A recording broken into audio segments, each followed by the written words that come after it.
Pada video kali ini saya akan menerangkan cara membuat menu pada bagian dashboard yang nanti kurang lebih menampilkan seperti ini.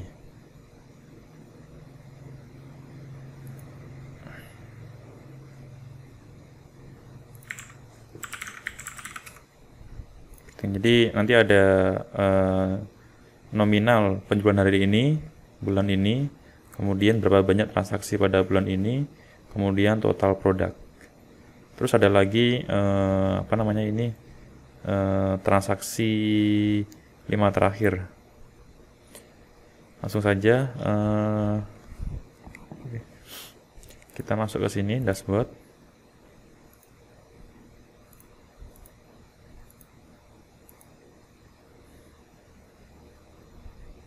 Mana nih? Ini. Pertama kita desain dulu halamannya pada beranda ini. Jadi kita desain ada 4 seperti ini. Kita buka dulu desainnya si Snip. Bikin dashboard. Kita bisa pakai ini ya. Ini kita inspect. Kemudian kita mulai dari bagian mana nih? Dari row ini ya. Kita copy, kemudian kita paste di sini. Dan kita coba seperti ini. Ini kan dia 6 ya. Kebesaran. Kita ganti 12 bagi 3 berarti 4.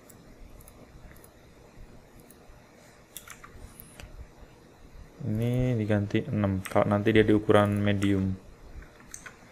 Kita coba berarti 3 ya. Seperti ini. Nah terus untuk gambarnya ini kita kosongin aja. Drop down ini nggak perlu, jadi seperlunya aja yang kita pakai. Nah ini udah profit kita ganti. Nah ini juga dihapus.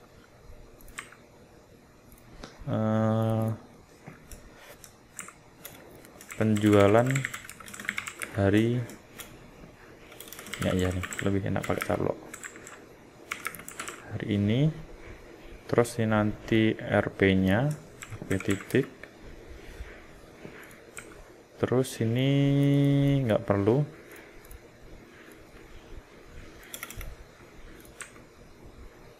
Nah, berarti cuma ini ya. Oh, ini kita hapus saja berarti. Berarti ada bulan ini. Kemudian ada transaksi. Kemudian ada produk. Oke, seperti ini. Kemudian kita ambil data penjualan hari ini. Nah, ini caranya kita masuk ke dalam controller home yang menampilkan beranda ini. Kemudian kita buat sintak seperti ini. Jadi kan kita kan pengen menampilkan data penjualan hari ini. Jadi pakainya this, kemudian db, kemudian dari tabel penjualan, kemudian oh iya sebelumnya ini ya select sum ya, select kemudian sum itu di jumlah ininya. Kalau admin total dari tabel penjualan berarti total harga. Lama ya ini bukanya. Kemudian where hari ini berarti kita butuh tanggal. Date JMD.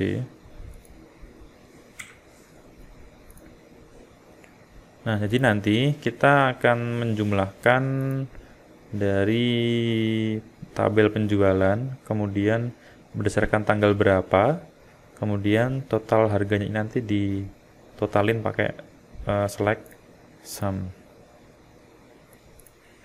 Terus kita kasih apa itu namanya, where tanggal ya. Taruh sini aja where.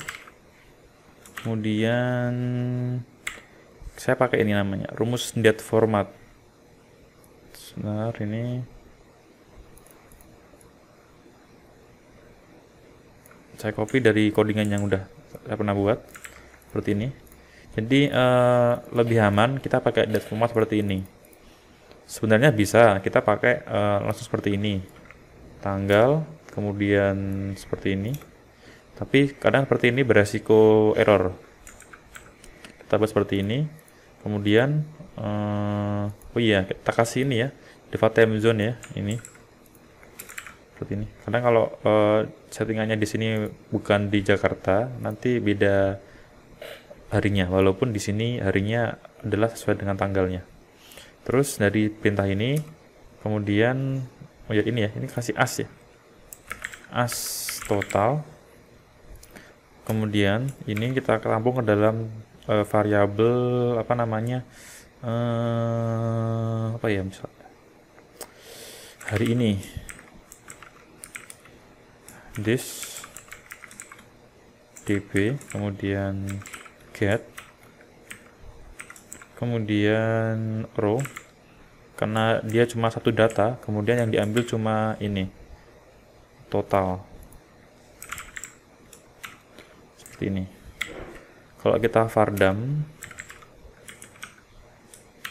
as hari ini, kemudian day, kita refresh, apa ini total. Oh iya, ini nggak pakai kayak gini, nol, karena dia jadi di beberapa apa namanya, di beberapa PHP itu untuk perintah sum itu memberikan hasil 0. Ada juga yang memberikan hasil 0. Nah, kalau kita coba seperti ini, apa namanya, kita masuk ke ini, saya hapus dulu. Kita coba buat transaksi baru.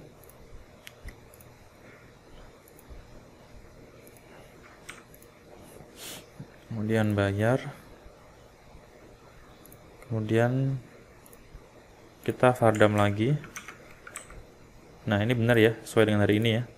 Jadi angka di sini kita tampilkan ke bagian view-nya ini. Sini nanti. Nah, terus ini kan udah dapat ya variabelnya, agar bisa digunakan di apa namanya, di view. Kita buat variabel di sini namanya sama as hari ini. Hari ini, kemudian ini diisi di atasnya ini. Yang hari ini. Jadi ini di sini. Kita ulangi, jadi di sini adalah tampilkan dari tabel penjualan di mana total harganya itu di jumlah semuanya. Saya ulangi, jumlah semuanya. Kemudian diberi kolom namanya total berdasarkan tanggal hari ini, IMD ini. Sekarang di sini kita tuliskan PHP echo S hari ini, kemudian biar ada pemecah desimalnya, ribuannya kita kasih number format. Kita refresh. Oke, seperti ini. Kemudian ini sudah dapat hari ini ya. Kemudian yang bulan ini kita hapus D-nya karena nggak butuh tanggal, tapi butuhnya cuma tahun sama bulan. Terus ini kita hapus D-nya juga seperti ini. Kemudian ini kita ganti jadi bulan ini.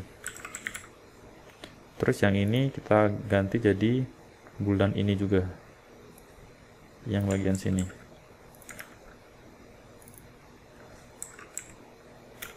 Bulan ini. Nah, terus ini jumlah transaksi. Nah, berarti ini pakainya count. Caranya kurang lebih sama seperti di bagian ini. sama. Jadi ini kita copy, kemudian tanggalnya saya hapus karena tanggalnya sama kayak yang seperti ini. Kalau yang ini kan kita rubah variabel tanggalnya karena hanya dibutuhkan tahun sama bulan. Tapi kalau yang hari ini bagian jumlah transaksi seperti ini 7 ini, maka butuh tanggalnya juga. Ini ngambil dari sini. Nah terus kita nggak butuh select. Terus ini ganti jadi transaksi. Terus kita kasih namanya conrisol.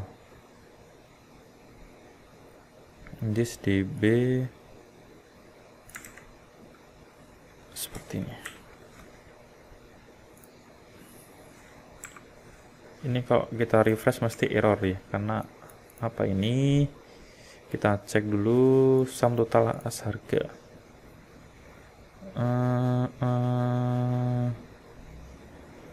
Sebentar.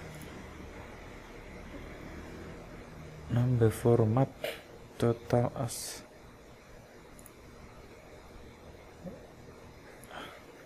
Tadi nggak error, sekarang error.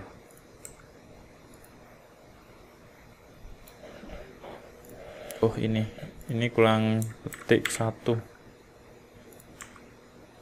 Oke, ini error karena belum dikasih ini.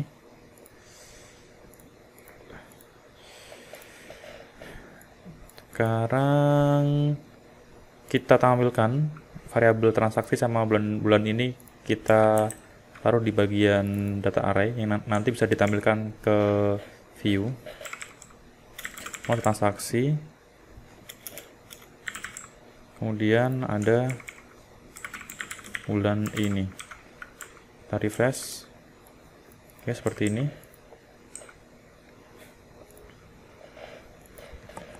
Harusnya ini totalnya 1 ya, berarti ini ada yang salah di bagian sini. Select bintang from. Oh iya, kan belum kita echo di sini. Harusnya ini kan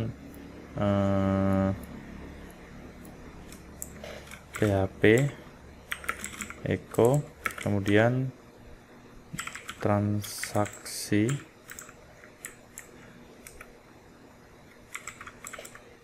penjualan, refresh. Oke, seperti ini, 1 penjualan, atau kita buat seperti ini aja. Terus produknya ini sama, kita buat variabel produk di sini.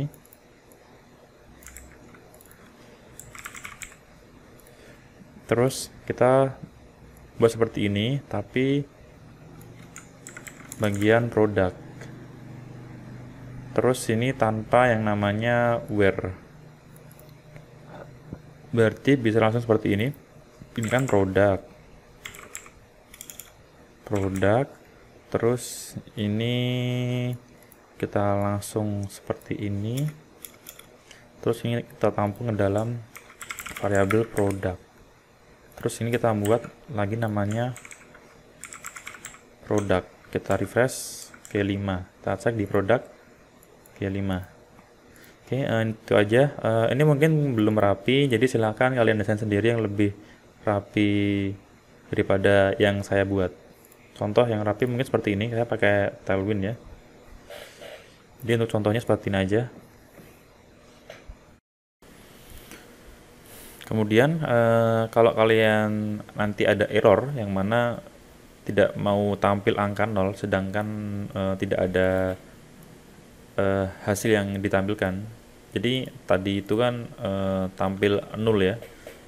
0 itu kalau di print ke view bagian sini itu nggak bisa. Beda sama 0. 0 itu bisa. Nah, maka dari itu variabel seperti hari ini, transaksi, produk, bulan ini kalau hasilnya itu 0, tampil di sini nggak bisa.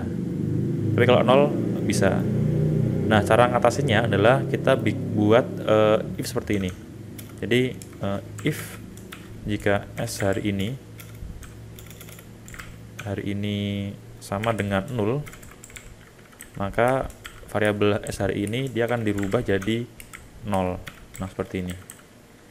Ini berlaku di semua variabel yang kita gunakan kalau menghasilkan 0. Nah, terus ini transaksi. Jadi yang bagian ini opsional, tidak mesti harus dibutuhkan kalau nanti dia tidak mau tampil angka 0 di sini ketika dia tidak ada data yang ditampilkan. Jadi perlu diingat, 0 sama 0 itu beda. 0 itu kosong, nggak mau tampil di layar, tapi kalau 0 masih bisa tampil.